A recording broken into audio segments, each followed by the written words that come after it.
Good afternoon. My name is Bob Elias, and as chairman of the Associated Student Speakers Program, I'd like to welcome you to our second lecture of the winter quarter.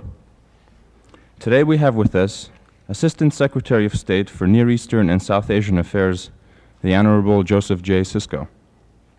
Mr. Sisco was born in Chicago, Illinois in 1919 and graduated Phi Beta Kappa from Knox College in 1941. He served as infantry officer with the U.S. Army in World War II and then resumed his studies, receiving a PhD from the University of Chicago. Mr. Sisco joined the Department of State in 1951 and the Foreign Service in 1956. He has served as a political advisor on successive United States delegations to the United Nations General Assembly since 1951. In 1967, he served as U.S. representative to the 5th Special Session of the General Assembly dealing with the Middle East crisis. I would like to read to you part of a column that appeared in the editorial page in the LA Times on August 13, 1970. The columnist Joseph Kraft writes, and the article is the column is entitled "Taking Bows for Mideast." The ceasefire in the Mideast has brought back in vogue the old saying that victory has 100 fathers and defeat is an orphan. For practically everybody in Washington is taking bows. In fact, the credit is widespread, and it is useful to review who did what, if only to indicate the pitfalls that lie ahead. By far, the most important contribution was made by Assistant Secretary of State Joseph Sisco, an outspoken, candid man, rough in manner and more interested in tactics than strategy, who possesses in abundance the quality Talleyrand said diplomats should renounce: zeal. Thanks to indefatigable energy, Sisco was able, after innumerable rebuffs, to come up with the proposal that led to the ceasefire now in effect. Mr. Sisco's speech today is entitled U.S. Policy in the Middle East, and a question-answer period will follow.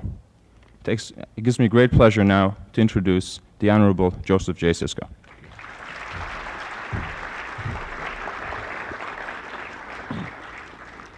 Thank you very much, Bob, and particularly for that very generous introduction. I'm reminded of what the late Adlai Stevenson said on one occasion when he had been introduced with similar generous remarks. He said, "A little flattery is a good thing if you don't inhale too deeply." Well, I'll try not to inhale too deeply. I was struck by having heard someone out there in this audience say to a friend, "Is there a speaker today?" And the individual said, "Yes, there was a speaker." And said, "Who was it?" He said, "Oh, some State Department establishment type."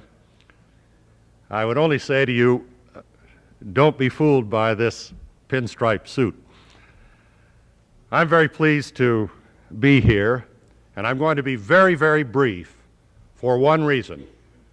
I want to use most of this hour to give you an opportunity to shoot questions at me, because I'd much rather this be a kind of a broad exchange between the two of us, and for you to develop the areas of interest and the specific questions that you have in mind. Let me just say this very briefly. When we talk about the Middle Eastern problem, we're not really talking about one problem, but we're talking about at least three problems. First is the Arab-Israeli dispute, where there are clouds of suspicion on both sides, where the distrust is deep, where the Arabs on the one hand today are not convinced that the Israelis are willing to withdraw from the occupied territories, and equally the Israelis are not convinced that the Arabs are serious about making the kind of binding peace which Israel feels is essential. The second part of the problem is an intra-Arab problem, and that is there have been historically in this area fundamental differences between the Arabs. The Arab world has never been a unified Arab world. So-called moderates have been lined against extremists. Today, the established governments in Cairo and in Amman face what is essentially a political revolution insofar as the Palestinian movement is concerned. So that in the intra-Arab problems themselves, the United States basically has sought to stay out of the differences between the Arabs, and for good reason, because the principal concentration has understandably been on trying to resolve the deep differences that exist over the Arab-Israeli difference. And third, and this is really the more fundamental aspect today, superimposed on the Arab-Israeli differences, superimposed on the intra-Arab differences, is the great risk of major power confrontation in the area. And it's for this reason that all of us that work on this problem feel that in many respects the Middle East is perhaps the most dangerous trouble spot in the world over the next 5 or 10 years. The Middle East is potentially an area of conflict or potentially an area of cooperation between the Soviet Union and the United States. The United States today is up against a political strategy on the part of the Soviet Union bulwarked by increased military strength. There is no doubt that the Soviet Union, particularly since the June War, has been able to exploit the Arab-Israeli dispute to its advantage. And from our own point of view, we feel that turmoil in the area is not in our interest.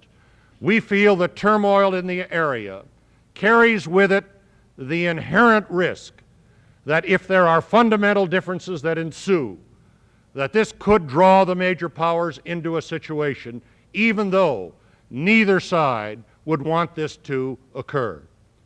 If you'll recall, for example, before the June War, I'm struck with the fact that both the Soviet Union and the United States made efforts shortly before the outbreak of that war to prevent the outbreak of hostilities, and neither was successful in doing it. Now, if this area is complicated because of these three superimposed problems, what is it that the United States can do? This is an area where we have important political, economic, and strategic interests. This is an area where historically the United States has played an important role. Now, our efforts over the last 2 years have been rather simple. First, we have tried to do everything that we can to get the parties to stop the shooting. And secondly, we have tried to get the parties to negotiate. We have always felt that while the major powers can play a role in this area, the role of the major powers can only be complementary. It can only be supplementary. There is no substitute for negotiations between the parties. There is no substitute for agreement between the parties. And the objective is to try to achieve a stable, binding peace agreement to replace the de facto armistice arrangements that have existed in the area over the 20 years since the creation of the State of Israel, 20 years that have given rise to 3 important and significant and dangerous outbreaks of hostilities, which could have mushroomed from a regional hostility into something much more broad and much more serious. Now, last June, the United States took a major initiative. It called for a 90-day ceasefire, and it called for the beginning of substantive negotiations on the basis of concrete commitments that either side would make. On the one hand, Egypt and Jordan were asked to commit themselves to the principle that they would agree to recognize the right of the State of Israel to exist in the area and to live within so-called secure and recognized borders. In return, Israel was asked to commit itself to the principle of withdrawal on the understanding that the final borders would be negotiated between the two sides. Now, the fundamental difficulty has been that in November of 1967, a Security Council resolution was adopted which laid down the main principles of a settlement. Basically, there is no difference of view between the two sides regarding these principles. The difficulty was and has been that both sides interpreted this resolution in different ways. The Arabs have always interpreted the November 1967 Security Council resolution to mean total Israeli withdrawal to the lines that existed before the June War.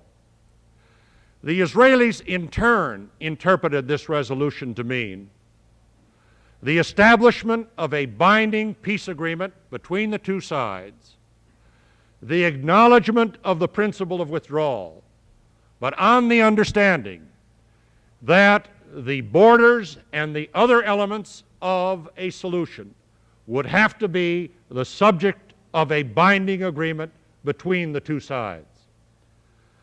Now, the task has been handed to Ambassador Yaring, the United Nations representative. And in the last 3 weeks, the process of actual negotiations between the parties has in fact begun. The Israelis, about 10 days ago, submitted an initial substantive position insofar as an elements of the settlements are concerned from its point of view. Equally, just a few days ago, the Egyptians have done the same thing. An analysis of these two positions not only indicates some overlap, some similarity of viewpoint on some of the critical elements, but likewise a fundamental gap on some of the more crucial questions, such as the borders, such as the question of how the refugee problem is to be solved, where demilitarized zones are to be located, and so on. Now, we feel that only modest progress has been made. No one that has been working on this problem for 20 years, as I have, can be unduly optimistic as to the possibilities of achieving a peace agreement between the sides. I would only say this. As a result, largely, of the American initiative of this last summer, the minimal conditions do exist in the area today for a serious negotiating effort to be made. One of the things which the ceasefire has helped to achieve, and the ceasefire now is approximating its 6th month and is due to expire on the 5th of February, one of the things which this ceasefire has achieved, it has contributed to somewhat of a change of atmosphere in the area. In fact, the ceasefire has somewhat whetted the appetites of both sides. It has given the peoples of both sides some little indication as to what a peace settlement in fact could mean. But the Middle East today is not only a very dangerous place, but it is a very fluid situation. Just a few months ago, we had the death of President Nasser. Today, you have new leadership in Cairo, new leadership which is trying to establish itself, trying to place its 2 feet on the ground. We note, for example, that this leadership is trying to concentrate more and more on internal matters, simply because the new leadership does not have the kind of stature that President Nasser had in the entire Arab world. So one of the principal emphases of the present leadership in Cairo is on internal developments. And we happen to think that this is a very good thing, because to the extent to which there is concern about social and political and economic development, internally speaking, this would tend to be a positive, influential factor in the direction of moving the leadership towards making the necessary compromises in order to achieve a political solution. Some 3 months ago, we had a crisis in Jordan, and we didn't know how that particular crisis would be resolved. There was a serious question that if King Hussein had been upset, that there was really no leadership in Jordan that might constitute a partner that could pursue a peaceful settlement. Now, I don't want to give you the impression that the so-called Palestinian problem by any matter of means has been resolved, because this is a formidable, important political movement in the area, and there can be no fundamental solution to the Arab-Israeli dispute unless the legitimate concerns of the Palestinians are met. But I do say that the situation in Jordan today is positive in the sense that the Jordanian leadership is committed to trying to resolve a political solution and to meet the situation in the form of a political solution. And as long as this is the thrust and the direction of the policy, there is hope that some progress can be made. Now, that's about all I really wanted to say. Very brief, I hope very much to the point, but I want to use now the maximum amount of time for questions, and I'd like to take them directly from the floor myself if I could. Bob? Well, we do have a mic All right. set up and decided. So if you have a question, could you please go to the microphone and ask them? Good. I'll take them directly. Please try to make the questions brief so that we can get in the maximum number. Okay. That's a polite way of saying no speeches, please. There is a UN document to the effect that all countries have to let their citizens out if they want to immigrate, which... Could you, I'm sorry, I didn't... There is a UN document to the effect that countries signing the charter have to allow their citizens to immigrate if they want to, and the President and the State Department have also condemned the sentences of death given to the 2 Russian Jews. But why has not the President and the State Department come out officially and say that these Russian Jews should be allowed to go to Israel? Well, we have said this both in the concrete as well as in the general. There is no doubt that as far as we're concerned, we would like to see this doctrine applied to its fullest. But what you've got to recognize is that there are limitations on the part of the government as well as the State Department in terms of how to bring this about effectively. We're working very closely with all sorts of people in the community on this. I don't, for example, think we handle the situation very well, to put it modestly, as it relates to the Lithuanian aboard ship here some weeks ago. But I think that the policy of political asylum, the policy of the United States as it relates to both the treatment of Jews in the Soviet Union as well as our desire to give them the opportunity to emigrate wherever they wish, I think this has been very, very crystal clear. It's not a question of lack of policy. It's a question of how you really bring it about effectively. And here I think our means are limited. All right, just to follow up, Mr. Sisco, 2 very brief questions. First of all, you are familiar, I'm sure, with the case of Leonid Riegerman, a person who has been given U.S. citizenship by this government. However, he has not been given his citizenship papers by the American Embassy in Moscow, and the American Embassy says that it's not necessary. However, Riegerman has said that in order for him to get an exit visa, it is necessary for him to prove that he's an American citizen, and he can't do this without the proper papers. Why doesn't the State Department order the American Embassy to deliver him the papers? First question. I can't answer that question because I really don't know the full details of that. If you'll leave me your name, I'll be very glad to write you a letter and tell you what the facts are. Okay. But go ahead. Second question is, I agree with you that the Palestinian problem has to be solved in order for fundamental peace to be achieved in the Middle East. Would you, or would the State Department, in your opinion, be willing, since they are going to be involved in inevitably in the peace arrangement, to make some kind of an arrangement whereby the Palestinian problem is resolved, at least to some extent, and at the same time in the same peace agreement that the question of Soviet Jews is resolved, since the United States, the Soviet Union, and the parties involved in the Middle East are going to be involved in the peace arrangement? Well, I would say, first of all, I'd like to see both resolved, but by linking them in the manner in which you've indicated, I think we would be making a very complicated problem much more complicated than it is. But now let me try to address myself even more specifically to the first part of that question. We feel that when I say that you can't really have a fundamental solution to this thing without meeting the legitimate concerns of the Palestinians, I say this because the Palestinian movement has taken deep root throughout the Middle East.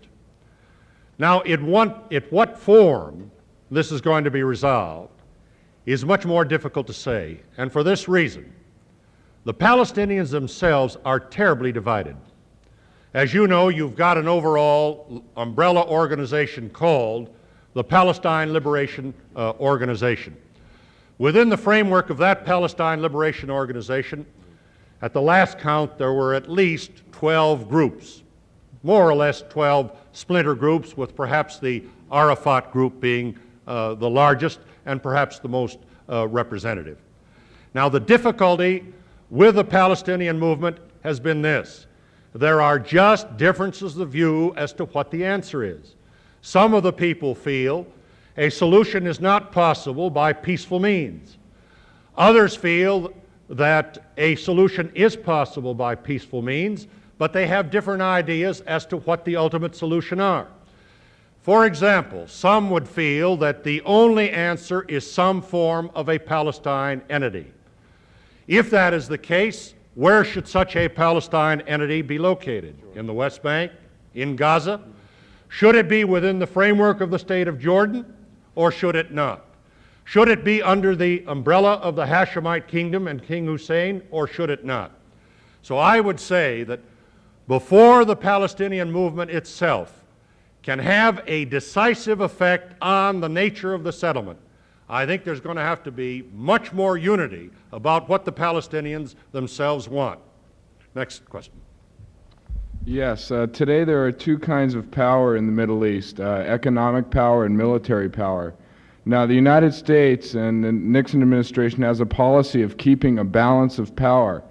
And to do this, they sell arms to Israel while the USSR gives arms to the Arabs. Now, not only does this, not only the fact that the U.S. is selling arms to Israel, but this brings down the economic balance of power because Israel must drain its economy to pay for these arms, whereas the Arabs, who are seemingly very rich because of their oil resources, don't have to pay the USSR for anything. What's your question? Why does the United States sell arms rather than give them? Well, yeah, rather than give them. Okay. First, let me say something generally about the arms policy. When we say that the purpose of the arms policy is aimed at maintaining the balance of power, I think there are really two important elements to that. First, we're going to supply arms to assure the security of Israel. Secondly, we're going to try to pursue an arms policy which in general will discourage either side from pushing the button on another war. So obviously most of our arms are going to Israel, but not exclusively so. We provide arms to Jordan, we provide arms to Saudi Arabia, we provide arms to Lebanon, and so on. And as I say, not in the same quantities. Now those are the facts, very briefly. Insofar as grant as against the sale of arms for Israel, we not only are giving very easy credit to the Israelis for arms, but likewise bear in mind that in helping their economy, we are doing so also by economic assistance as well. For example, this last year, we had a $52 million PL 480 program. So that while I'm sure that grant might ease the situation somewhat, I think on the whole you will find that the Israelis are reasonably satisfied with the credit arrangements because they are very good credit arrangements indeed. Next question, please. Well, I just want to follow up on that. Then why, if you want to keep a balance of power, would you keep on building up both sides? Why do you give arms also to Lebanon and Jordan?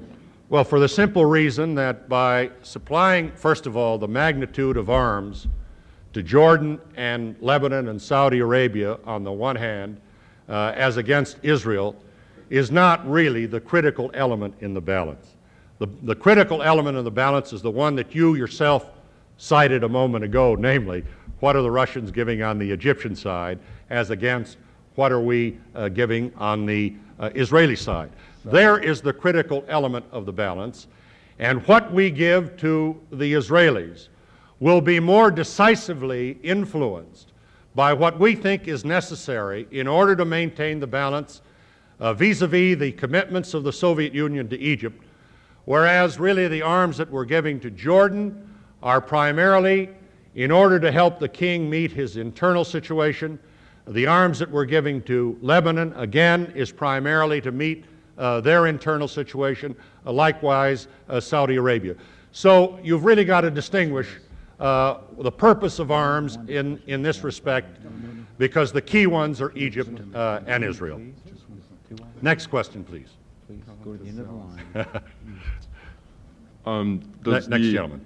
Does the State Department see any, after a peace settlement or in a peace settlement, a third force keeping a peace in the Middle East? For instance, United Nations or a Big Four contingent? It's a very good and a very fundamental question. And if so, why? First of all, and if so, why? I'll take that too. First of all, we feel that the primary instrument of security in the area has to be a fundamental peace agreement in which each side undertakes reciprocal commitments to each other. Now, why do I say this? This is fundamentally different than what has existed in the last 20 years in the area. If you look back over the last 20 years, what you have had is a Scotch tape de facto armistice arrangement. And you'll recall in 1957, we were the honest broker at that time, and certain commitments were made by both sides, not to each other, but to the United States as the middleman. We don't want this any longer.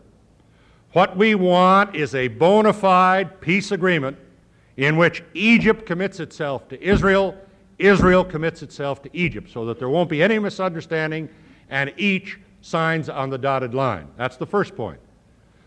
Secondly, Israel feels very, very strongly that as part of any future peace agreement, it does not want to rely primarily on some third-party entity. It wants to rely on its own strength as the principal means to keep the peace. We don't quarrel with that.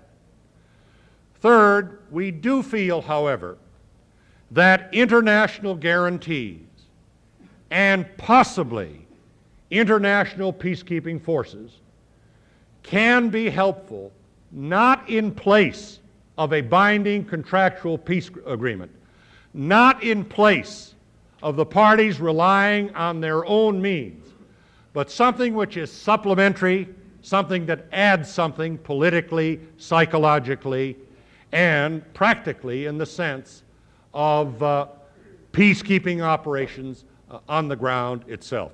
And we will be guided, let me say to you, primarily not by any doctrinaire view, but primarily what proves feasible as a result of negotiations between the two sides. We're open-minded.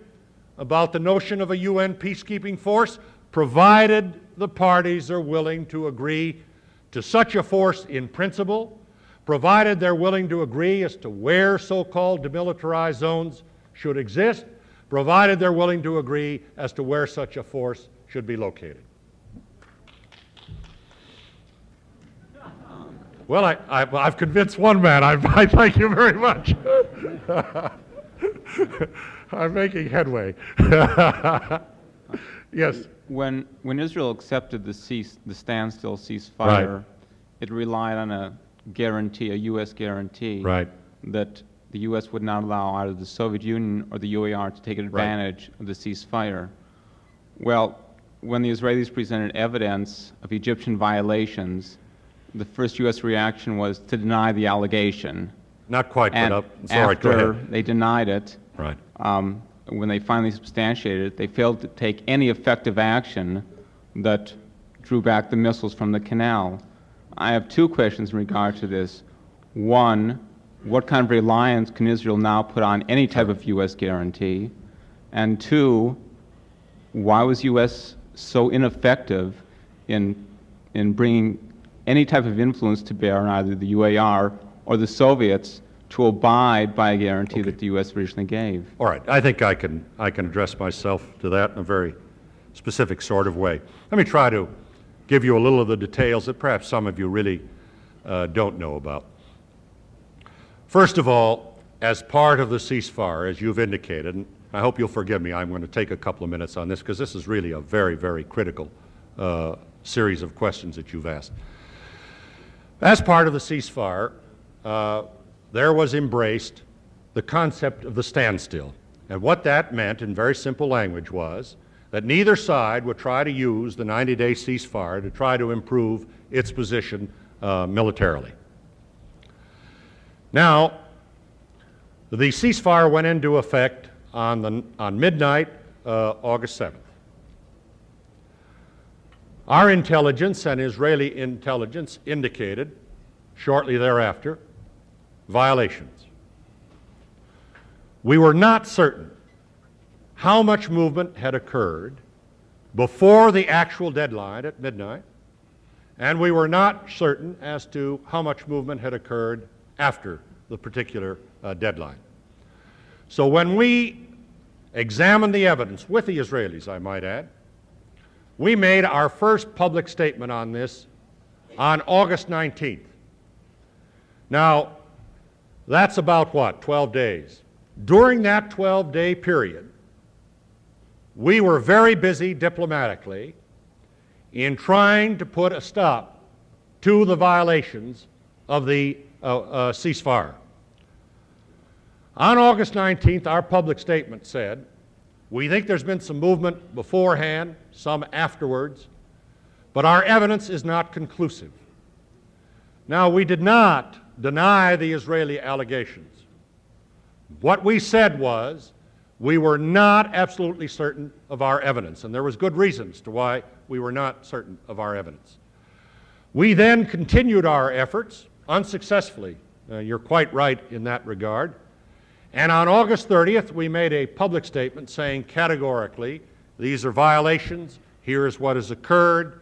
These have been violations both by the Egyptians and the Soviets. Now, I'll add a question to what you asked before I address myself to the two questions that you've asked. Why? Why did Nasser agree to this proposition and a day, 2, 3, 4, a week later, violate it? Well, we've got a view on this. Our judgment is that some kind of a decision was taken by the Egyptians and the Soviets to establish this integrated air defense system in the zone 50 kilometers west of the Suez Canal. The actual August 7th deadline, we think, caught the Egyptians and the Soviets roughly maybe in the middle of the process of establishing this air defense system. And they went right on and completed the job in X number of days and weeks. Now, how serious is this? This is extremely serious.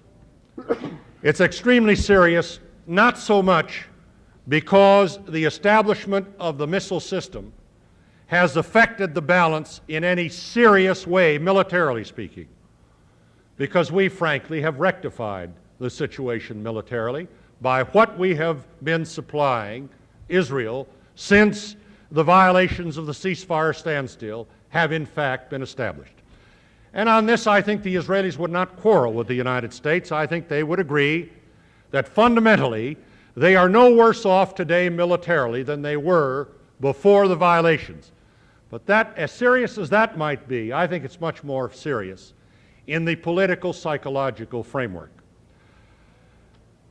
The real question is, how much has this contributed to further distrust, politically and psychologically, as to whether any peace agreement will in fact hold that might be achieved between the two sides?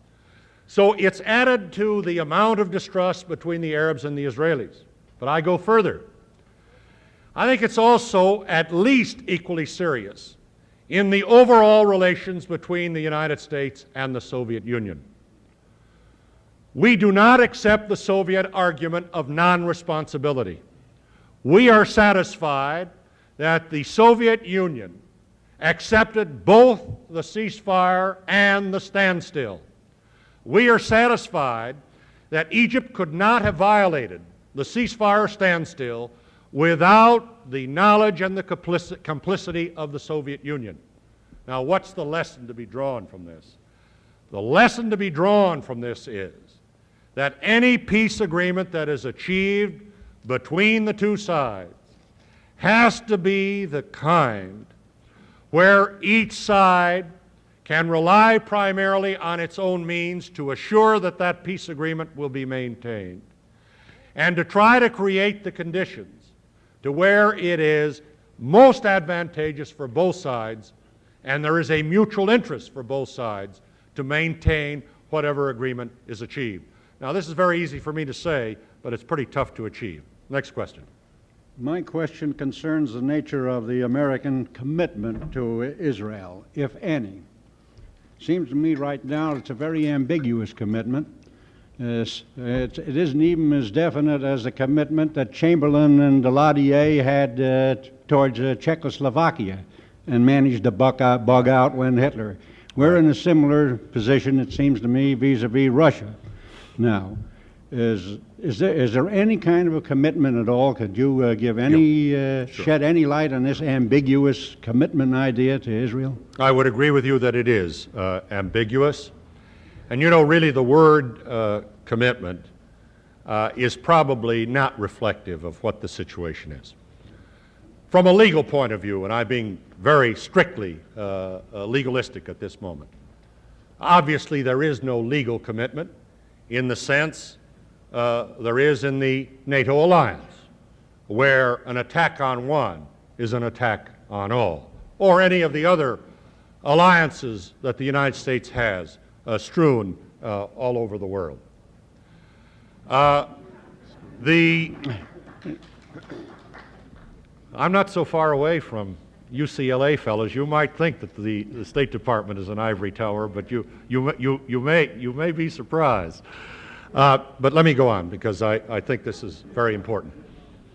However, there is, and I'm using this word in quotation marks, there is a moral commitment to Israel, and there's no doubt about that. What's this made of? The general sympathy that all people in the United States have for the state of Israel, Jewish and non-Jewish. The role that the United States played in the creation of the state of Israel. But there is no commitment in the sense of what the United States would do in a given instance. Well, let's go back and demonstrate this historically. If you'll go back at the time of the Suez Crisis, our judgment at that time was that the principal aggressors were Israel with the complicity of the UK and France. Now, rightly or wrongly, you will recall what our role was. Our role, basically, was decisive in influencing the withdrawal of Israeli forces from the Sinai. So that what the United States would do, yes, there's a commitment in the sense that we are providing the political, military, economic wherewithal to assure the security of the State of Israel. And if the security of the State of Israel were ever really seriously placed in jeopardy, this would be a very, very tough decision on the part of any president, whether he be a Republican or a Democrat. But there is no categoric commitment that we will do X in situation Y. Now, I hope that at least elucidates how we view it. Well, it indicates that the situation is as ambiguous as can be. And I might say should be, because the United States, as a major power, should retain its options in this kind of a situation. Well, you're dealing with the Russian adversary who has the other options, and to me the ambiguous one is defeatism in the style of Munich, but that's another matter. Defeatism and the style of Munich? I hope not. I hope not. Next gentleman. Well, I have two questions I ask you, and they pertain with your other hat, that of South Asia. First, I want to know, what is your opinion of the position of the Nixon administration towards the British plans to sell naval weapons to South Africa? And second, how would that fit in with the policy of the Nixon administration towards the Indian Ocean area? All right, I really wanted to stay on the Middle East, but I'll go ahead and address myself to both of those questions. First of all, we and the British are obviously in agreement insofar as the principle is concerned. We both share an abhorrence for the apartheid policy of South Africa. Secondly, we have had no part in the British decision of the sale of arms to South Africa.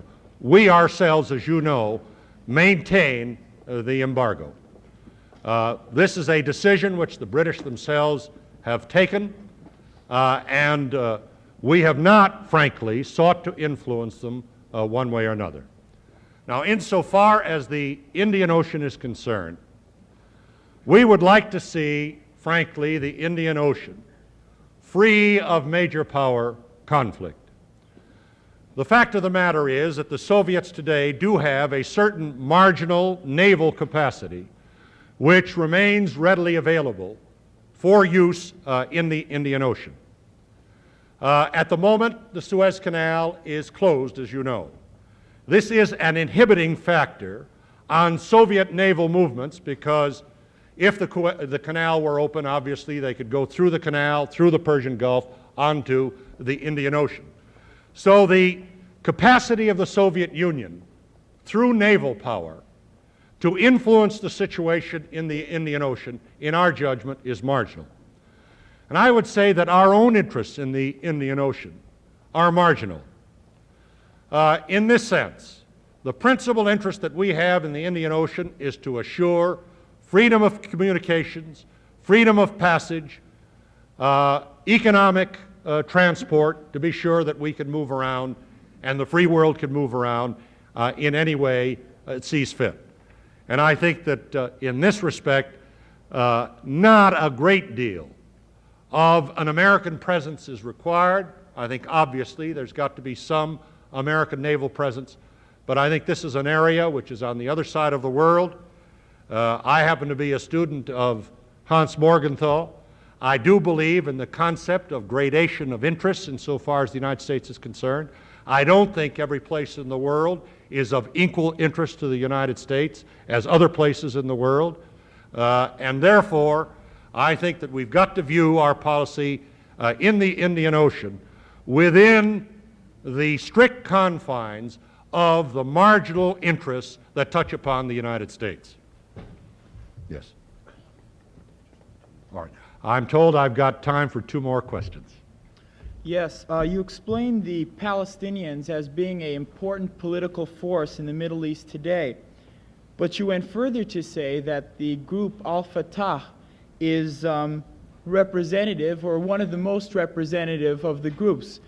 I was wondering how you can or how the U.S., or do you believe that the U.S. can take the word of the al-Fatah as being truly representative of the Palestinians in the Middle East in finding a solution? I'm very glad you raised that for this reason, that I think I've given the wrong conception when I say representative, and particularly you've added the word truly representative. I don't mean that, and I'm glad you asked it, because I could have contributed to some misunderstanding. What I really meant was that this is the largest group within the Palestine Liberation Organization.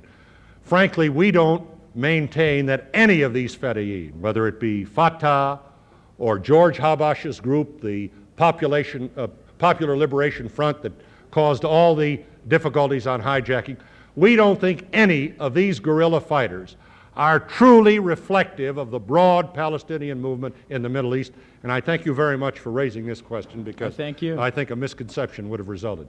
Last question. Well, I think this gentleman nor you... Why don't we try to take you both very quickly if your question's short. This gentleman nor you nor U.S. government in the right position to determine that if al-Fatah is the true representative of Palestinian people.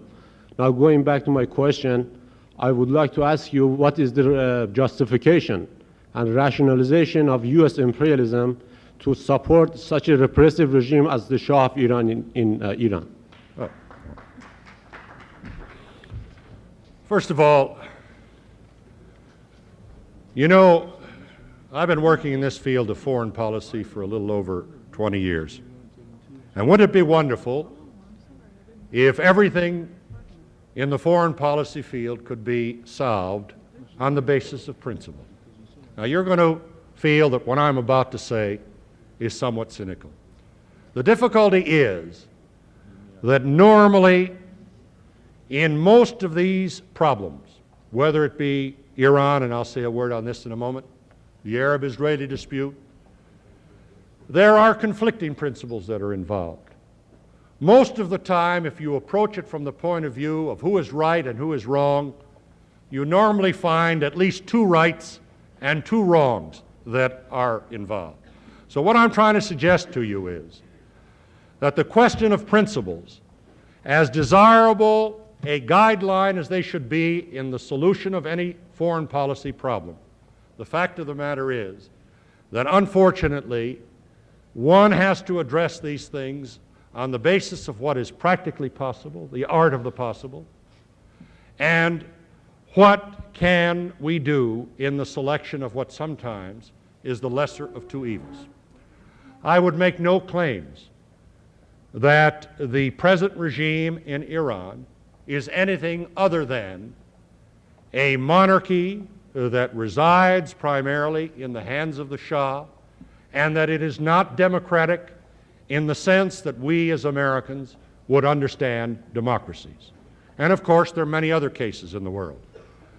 But I would also say to you that in the last decade, I have seen the kind of leadership which the Shah of Iran has given to this country, and he has brought about what I consider to be a remarkable transformation in the state of Iran.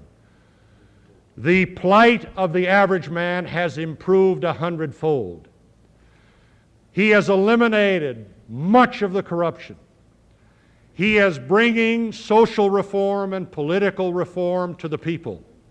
He is establishing the kind of bureaucracy which hopefully can take over this country and the kind of leadership once and if he gives up the reign. I happen to think that yes, this is a monarchy, but I think it is an extremely enlightened monarchy which is doing a great deal for its people.